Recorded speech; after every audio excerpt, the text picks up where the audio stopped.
Good morning, everyone.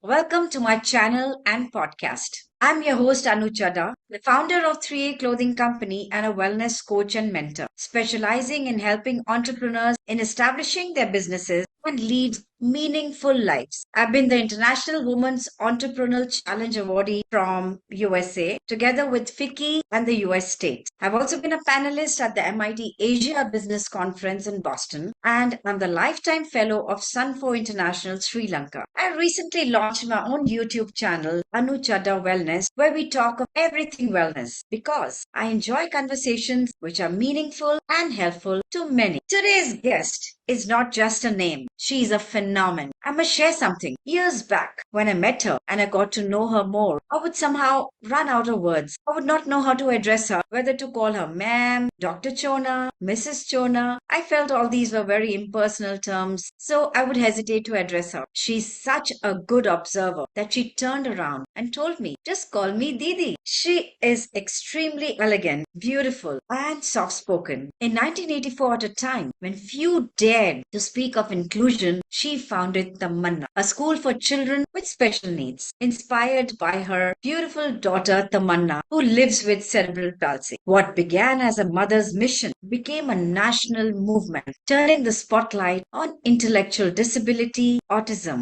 to ensure that families of children with special needs never feel alone and to equip them with courage, knowledge, and hope. As the principal of DPS or Delhi Public School, RK Puram, one of India's top schools, she did the unthinkable. She bridged the gap between mainstream and special education, proving that true excellence lies in compassion, not competition. She has influenced policy, sensitized governments, spoken on international platforms, and received over 60 awards, including the Padma Shri and the Padma Bhushan. Not just for what she's done, but for who she is. But beyond all the titles and achievements, it's the woman that shines brightest, the mother, the wife, the educationist, the warrior with a tender heart, who continues to change the world with grace and grit. They say intellectual disability doesn't come with a manual, it comes with a family that never gives up. Martin Luther King once had said, our lives begin to end the day we become silent about things that matter in this world.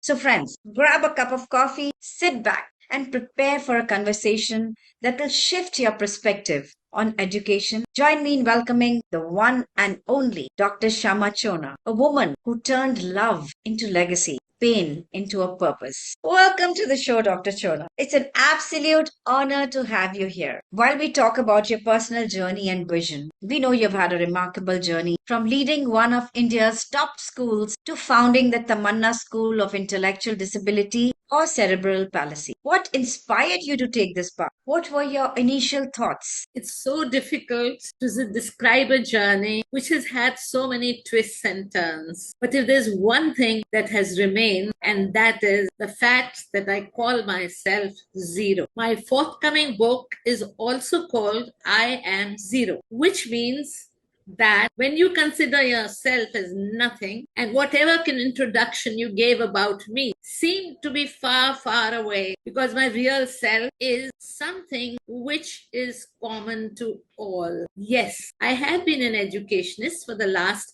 60 years. The journey could have been easy, comfortable, general's wife, and honored with sir and madam wherever we went. But then when my daughter was born, I realized there is more to life than what I have been used to. Today, Tamanna is 55. But a little girl, when she was put in my arms, I thought it was a mum doll, pretty, fair, but eyes didn't open, ears didn't hear. One thing that she had was a smile. And the smile said, yes, you're looking at me as someone totally maybe dead or half dead, but I'm all there. I have taken birth because these are the immediate thoughts that came to me, and I thought she's speaking to me. And I've taken birth not for myself, but for those who are born like me. So don't be disappointed. So there began my journey. And this That's journey is going on. I am turning into decades after decades at 83. I have the same energy as I had when Tamana came into my life. And I would like to continue because I have friends like you, Anu, who bring me to life, who bring me to the screen. And then I realized, have I really done something which is giving me this honor? But it's nice to be that you are still a zero. There is so much to accomplish. There is so little that is being done for the physically, mentally disabled and the autistic children, individuals that I feel I wish I could live up to 200 years and carry on. The work is slow. The understanding is of people is still slower. So the job that I've taken up is not just getting these kids on their feet and getting them voices and getting their minds to work, but it's also to educate everybody, you and me, everybody around me, so that they accept them as human as themselves. I have a few questions for you here, which I think you'll be weaving them so beautifully out of your life and how you feel. And I totally agree with you when you say that, your book, which you say, and you also say that you are zero. So I can understand that, zero is from where everything starts. And you have a lot to still give to society. And with your energy, I'm sure, a lot of people are going to be helped. Your story is very inspiring.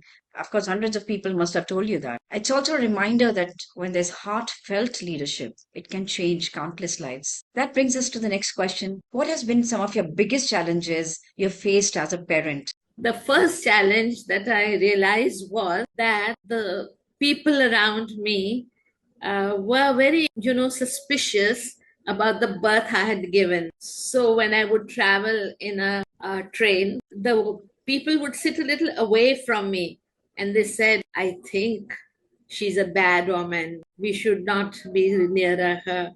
And it must be some kind of a curse on her that she has given birth to this child. They would sit away.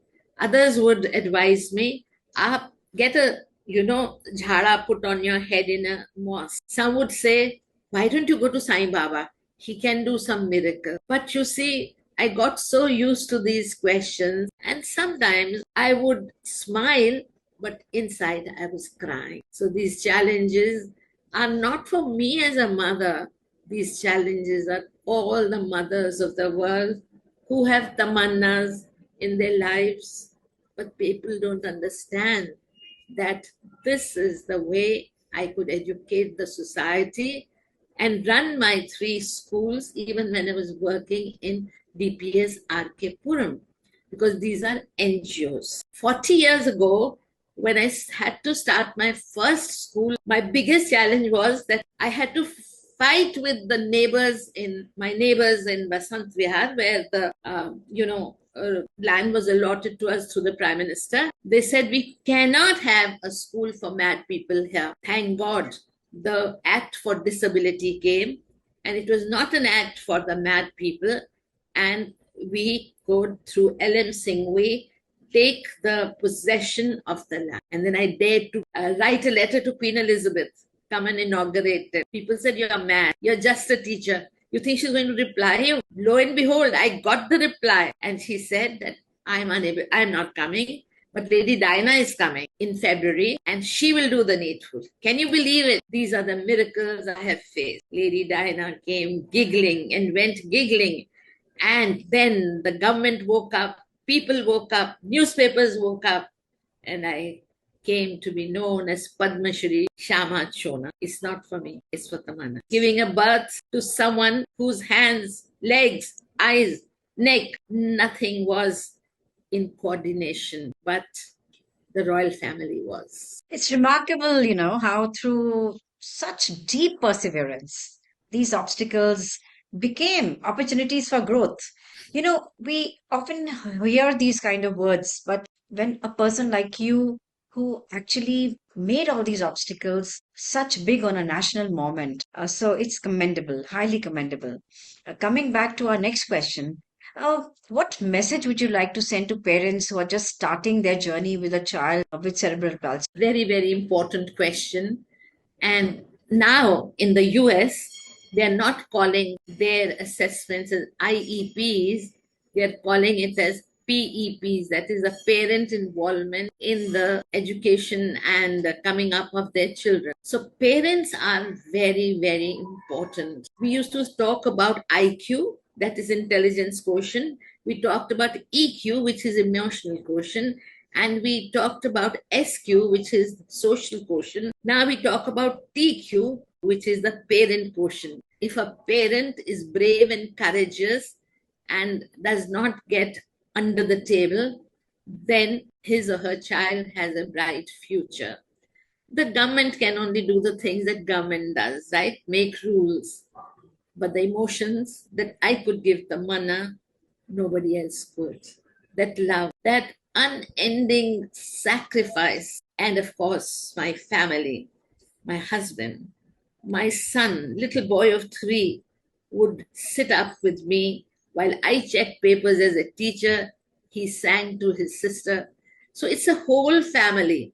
From the family, I moved to the community. From the community, I moved to the polity. From there, I moved to the executive. Because unless the whole country comes together and the whole world comes together, there'll never be any sunrise for these kids. And I'm so glad in the last 55 years, every country, even our country, has progressed in the matter. There's a ministry now, and there is so much that is being done which needs to reach the people. People don't know. So, one of my duties, one of my missions is to bring the ministry closer to the people so that they know what is possible for their wards. I do totally agree with you that early intervention, building a strong support system at all levels. This is what I'm hearing from you, who has lived through it. It's invaluable. How did you develop the patience required for this journey? What strength did you use? And what advice would you give to parents who may be finding themselves struggling with this aspect? I really don't know. I think it's the smile that I received from Tamana and being highly educated. I thought I had taken the birth myself, and Tamana has taken the birth with a mission. And a common mission was to be accepted as an individual mother, to accepted as an individual child. The beauty of the whole thing is that Tamanna is today far more confident than I am. You should really do a podcast with her. She's a TED speaker. She's a teacher now at Delhi Public School. Can you believe it? For the infants. Because the kind of love she has, which is so evident in her smile, that one would imagine that, I mean, even I feel the purity of her heart is absolutely godlike. So there have been lessons, there have been joys, and to bring up Tamanna till today, every day she wants to learn. Now she's just had 3 painting exhibitions, and in the school, the babies love her because she only knows love. She doesn't know envy, she doesn't know jealousy, she doesn't know comparison. And if I have to call somebody if I'm having a party, without my knowledge, she would have rung up 10 more people. Mom has invited you for a party. Yes. So I think I am a learner, and life doesn't go by messages. Life goes by experiences. We have about 500 children, and we have a school for autism. We have a school for young children. And our main concentration today is to teach children to become independent, to get jobs. So I'm pressing hard with the government of India that there should be a reservation for that. So all that one is doing from morning till night is to make it more comfortable for them. We have buses running, bringing them here and consoling the parents that there is a future for them. And we have skill development, we have physiotherapy, speech therapy, occupational therapy, and our therapeutic centers are air-conditioned, beautiful. I may starve, but my institutes will not starve. I may die, I will, but my institutes will continue because the staff here is committed to the cause. They are committed to me, but they're more committed to Tamana and what Tamana does. You know, you've left me spellbound. And I repeat, when I was introducing you, I said that this is a woman who turned her love into a legacy. Your pain has become a purpose. And all Tamanna knows today is love. And that's love is all we want. There's poetry written on it, there are songs written on it, and Tamanna is a living example of the biggest emotion, and that is love. And definitely we'll do a podcast with her. I did one with actually another general in America who's bipolar. And when I did it with him, I actually realized, that the person who's actually going through the whole journey, all the list of challenges. So when he spoke about them, they were so powerful. And we will repeat, we'll do something similar with Tamanna, definitely, because it's a lot of children out there who need to know, and the families need to know how this should be all tackled, or how to reach your highest potential, even with this with the challenge. You know what? Didi, emotions can be very difficult to navigate, especially for children with such disability. How have you helped the Manna manage her emotions? And what were the triggers, and how does that impact you at that time? Very, very tough. Even till today, my entire life is in ensuring that she starts understanding disappointments and does not get emotionally disturbed by people's looks. Now that she teaches in DPS, there are moments when now she's built high ambition. Now, you see, she may not be able to fulfill those ambitions, and the expectations from the senior staff is sometimes cruel to her because she cannot do everything that others can do. So it's important to slowly make it evident to them what you can do and make it do so well that the world celebrates her. And then there are the cannots, which are hard to explain. I am sad at times. Don't take me for my face value. What is inside my heart is, I think, the real me. Thank God from childhood, I have been acting. I've been acting in plays and whatever. I think all of us have two selves to ourselves, one for the world and one which is within us. That which is within her is very seldom exposed because she also has learned to keep that face up. I think if I've taught her anything, it is to only bring happiness to the people. And so is my wish that I do not go complaining, I do not go crying, I go smiling so that others can follow. So this kind of emotional attunement, it takes incredible patience and deep, deep, deep love and purpose. It's so powerful to hear how you have created a safe space for her and within yourself, how you've created a safe space for yourself, realizing that this is all for a mission, what's happening, and the deep love you have for your child. How do you track your own emotions as a parent to maintain a balanced and a very supportive environment in the home? What gives you energy? This is a very introspective question because you see, we are all human. And like you said, there's a face outside, a face inside. So tell me a little bit more about I this. tell you what gives me energy. Reading. Okay. I am when I'm not doing anything, I'm reading, and the kind of expression that comes through creativity on paper is for me far more enjoyable than watching. I don't watch too much, but read a lot. And when you're reading, you realize several biographies and autobiographies of people who have made a difference in the world. And then you realize that you're not alone here. There are lots and lots of other people.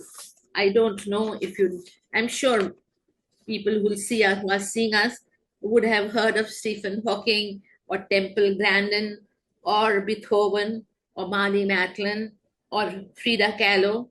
And when you read about Helen Keller or Deepa Malik now, or Usaid Bolt, the psychologist, and Yogesh Kathunia, he's also has cerebral palsy like Tamana, you realize that if they could make it, so can everybody else.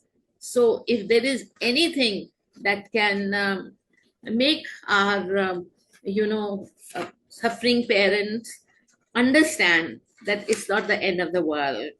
You've heard about Sudha Chandran. She was amputated, and Nick Vujicic, tetraamelia syndrome. And there are so many. Yes, we need public campaigns. We need inclusive representation in every forum, and we need personal interaction with them, which you said you are doing already. And I think we need to, I mean, I'm trying my best to be happy about changing the curriculum in education so that every teacher can teach them. There is inclusivity. Yeah. All these things make me very happy, and emotionally, I'm an optimistic. So I Yes, think it's my yes. optimism that has brought me here. And sometimes I ask people very proudly, do you think I look 83? And they said, no, that makes my day. How Yeah. we at any age are waiting for, a self impression of other people. So I think my family has been a great, great support, especially my husband. And of course, more than that, my son, who's about 3 years older than Tamana. He's in a Mm. very, very senior position in a corporate sector, but he says, Mom, you're my best friend. So that's all I Yes. want. I know I was also reading about Temple Grandin, and she's an advocate for autism awareness and a professor for animal science. I mean, look at, she kept her passion for things beyond her challenges alive.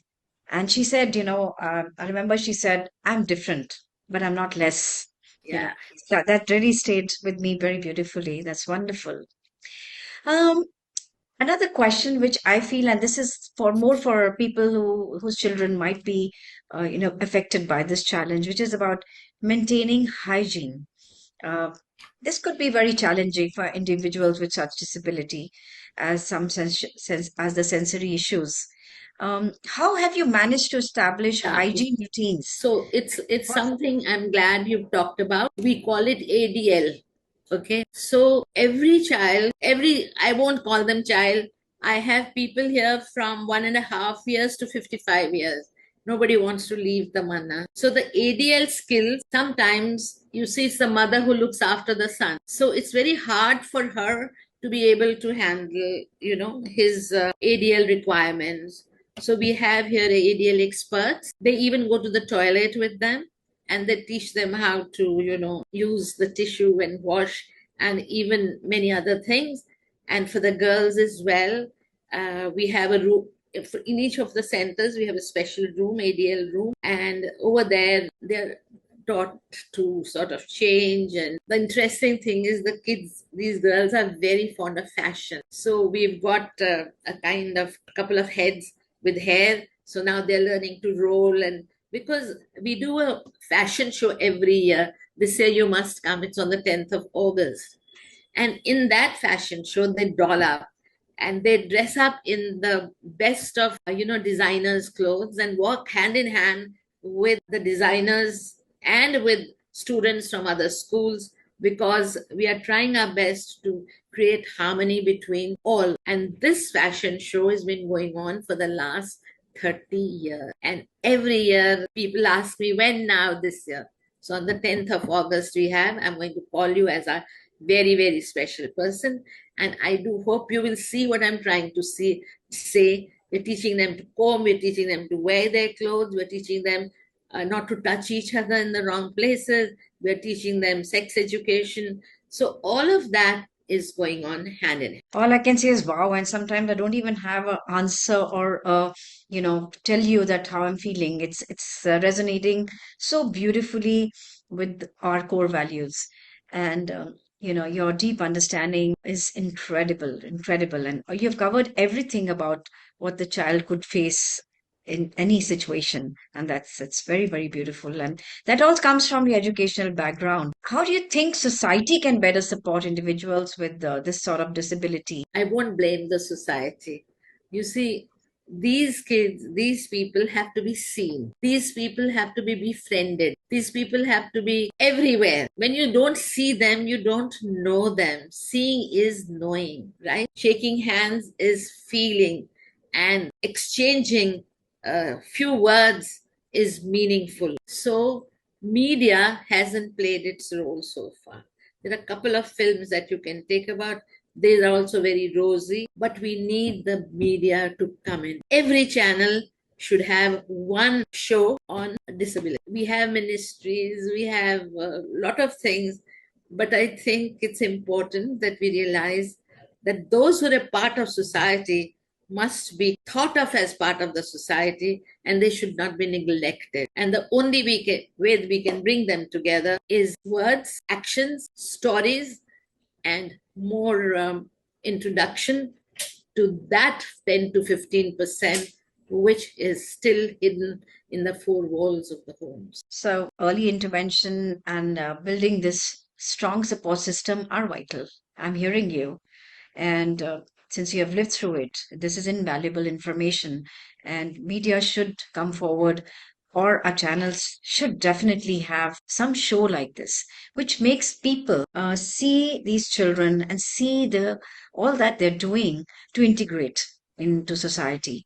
It's a beautiful thought, and I think I'll look at this a little bit more and see what can be done. What were some of your biggest challenges you faced while transitioning from mainstream education to special education? I think there isn't too much of difference. Unfortunately, schools in India, classroom situation is the teacher has a subject and she makes a diary and she decides that she has to teach this. Even in those 40 children or 45 children or 30 children, there are 30 learning types. We give the same education, we give the same notes, we give the same tuition classes. Our education system itself needs a change. Every student does not have the same IQ, does not have the same EQ, does not have everything at the same level.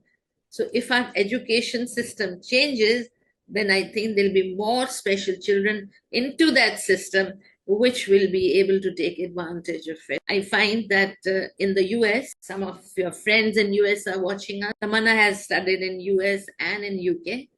So when she went to a special school, to a normal school, from there she would also go to a special school in the special classes in a school, and she would be attached to a therapeutic center. So after her classes, I would take her there where she would learn speech. She could utter a word.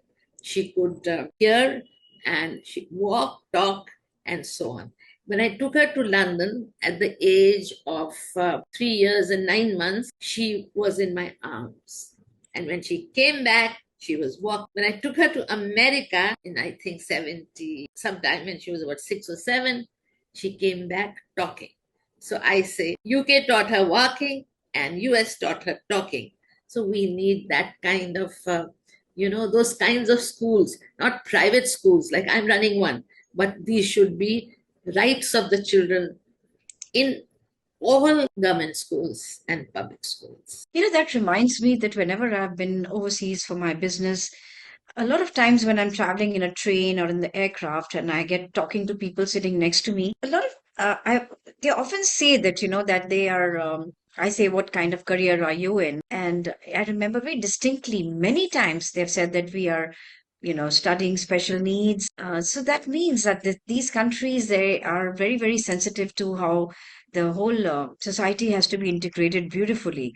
So I totally agree with you. I don't see that so much in my country, and I really wish that more people, more children would actually study about special needs. No, they And are. that, They are.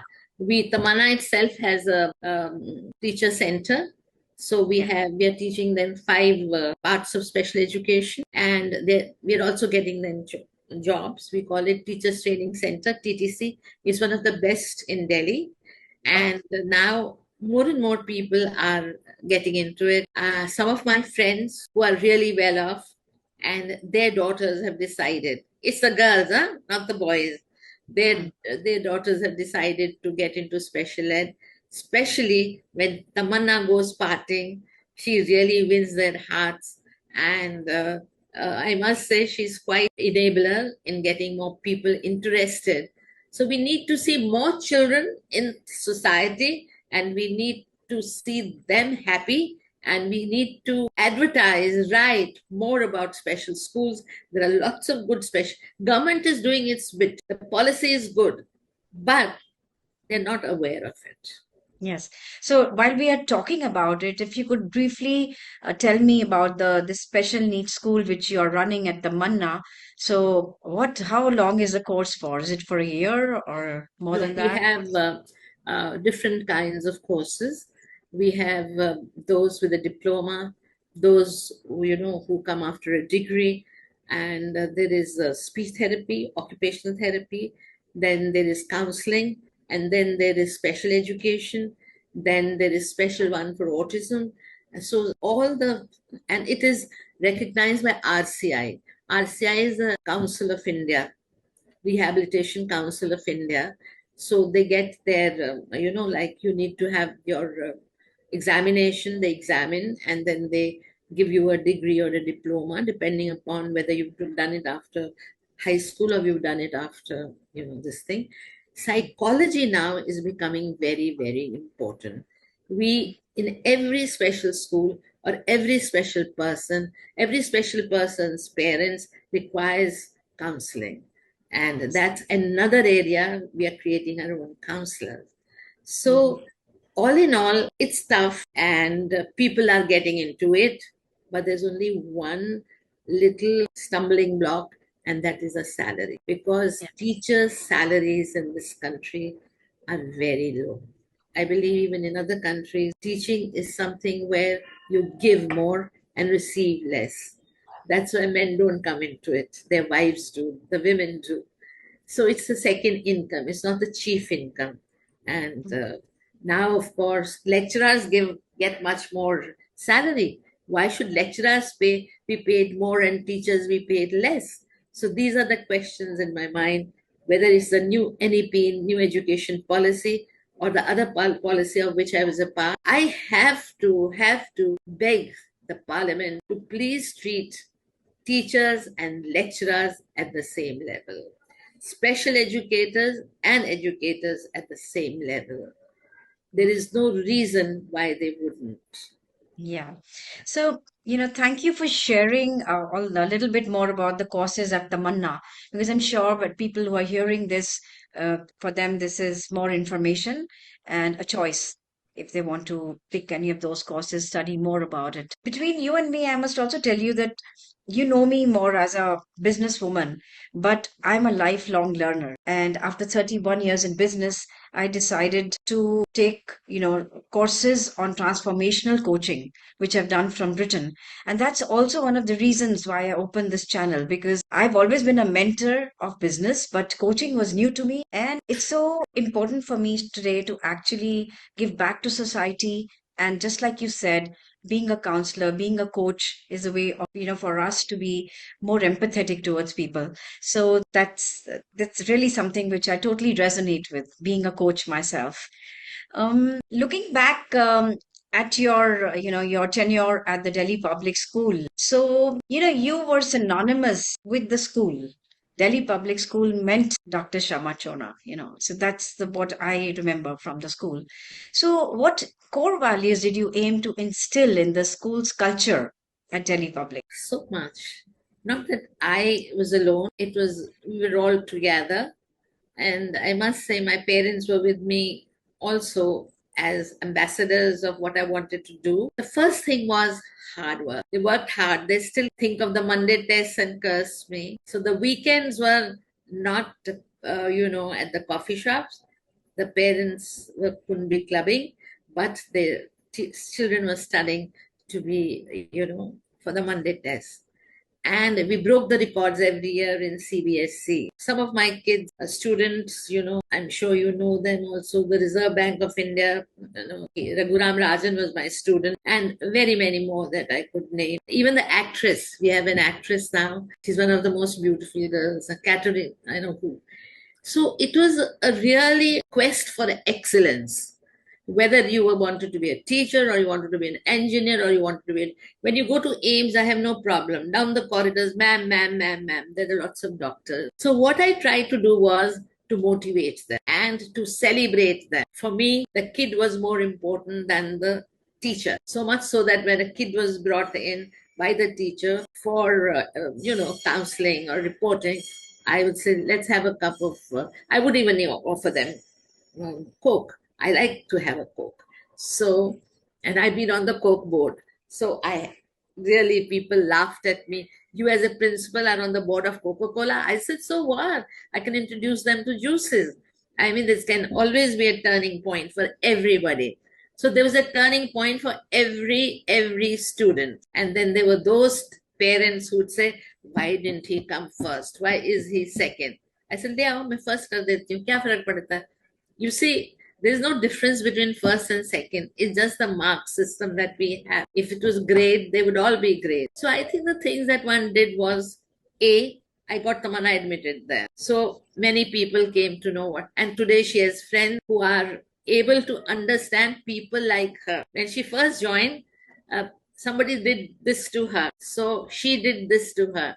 And now she could, very easily imitate. So she would be doing this every morning. And this became the hello of DPS. So once my chairman came and everybody was doing this to each other. So I said, sir, please don't mind. This is Tamanna's hello, and she's taught this to everybody. So I wasn't shy of being a mother of Tamanna. How she walked, how she talked, how she drooled, how she dribbled. It's okay. I mean, all of us are not perfect in our looks. And then I started a thing called Anubhav Shiksha Kendra, which is called Ask, where I admitted children from the slums. And when these kids got admitted, parents of the other children were really, really concerned. And some of these children came up to the main school who did very well academically. Now, EWS that you hear of, economically weaker section, where there's a reservation of 25%, started from them. So that is another thing which was well acclaimed, accepted by the government, and adopted. Yes. So there are so many other things. Of course, of course. So that's truly, truly inspiring, instilling those sort of values, creating a strong foundation that shapes not just the academic growth, but the character of all these young And children. sports. Yeah. Actually, one could go on and on. I'm sure your listeners or readers or viewers must be getting bored with me.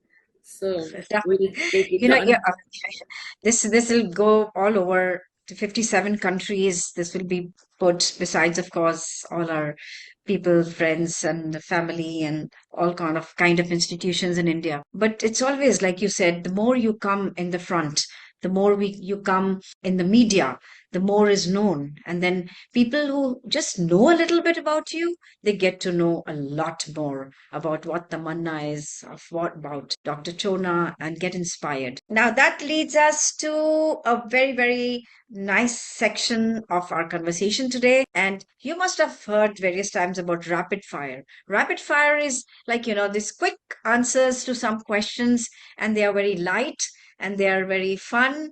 And I want you to go through this and give us your one line answers or short answers. So now starts the rapid fire round with Dr. Chona. You have done so much. You managed a school, you founded the Manna, you took care of your family. What's the secret sauce of your energy? My parents. Okay. And if you could whisper one thing to your 18-year-old self, what would you say? Fortune favors the fools. So give me one word your students always used to describe you with. Oh, there she comes. And what's your go-to song for motivation, or a song that you absolutely love? Staying at home. Okay. What's a secret talent you have that most people don't know about? I think too much. Yeah. Okay, let me put it in one line. To have a vacant mind. A book you believe everyone should read at least once. My forthcoming book, I Am Zero. And when are you releasing it? I've just asked Chief Justice Chandrachud to write it forward, and we are also making it into Braille as well as it's going to be a talking book. So it'll take about 3 months. Okay. Okay, great. Coffee or tea to kickstart your day? Tea. You're a tea drinker, right? And what's a dream destination for you for a vacation? Home. You like to be at home. Yeah, very good. Okay, so what's the one thing you wanted to learn, but you were always so busy that you never learned? I can't think of it. No. So you've basically, that means is that whatever you thought of, you actually went ahead and learned that. Yeah, cool. So what's your guilty pleasure when it comes to food? I don't like to eat. Yeah. All right, all right. So that's I nice. eat Thank to you. live. Yeah. Okay. Okay. So thank you for going through this rapid fire. So that takes us to the conclusion of our podcast today. Dr. Chona, what an absolute privilege it has been to have you with us. You've taken us on a journey from the heart of inclusive education to the soul of understanding the complete spectrum of disability. Thank you for sharing your incredible story, your deep wisdom, and your belief in the power of every child. To all our listeners, viewers, if today's episode sparked a new perspective, inspired you to think differently about education, about neurodiversity, or simply reminded you of the magic of human potential, do subscribe to my channel, Chadha Wellness, and pass this story forward. Someone out there might just want to hear this or needs to hear it. And remember, change begins with a conversation, but it grows when we dare to act. So keep asking questions, keep learning, keep your heart open, and above all, keep believing in the beauty of what's possible. Friends, Tamana is an NGO, and they are participating in various fundraising challenges. There was one currently going on. However, we urge all of you to contribute in the link which we'll be putting with this podcast. So try to go through this whole episode, share it, and try to contribute in the link which we are going to give with this podcast. I repeat that. Until next time, stay kind, stay curious. And to you, Dr. Chona, what would you say you know, as your wisdom bomb? I would put it. Please say a few words to all the people who will be listening to this podcast. Dear friends, while I watched closely Anuradha Chadha, I felt I am with Radha. She's so beautiful. She's so far beyond the work she has done all her life. She's spiritual. Stay with her so that you can stay with me. I'm a little selfish. Thank you. Thank you. That's beautiful words. Thank you so much. I'm so honored. So I sign off with deep gratitude. Thank you.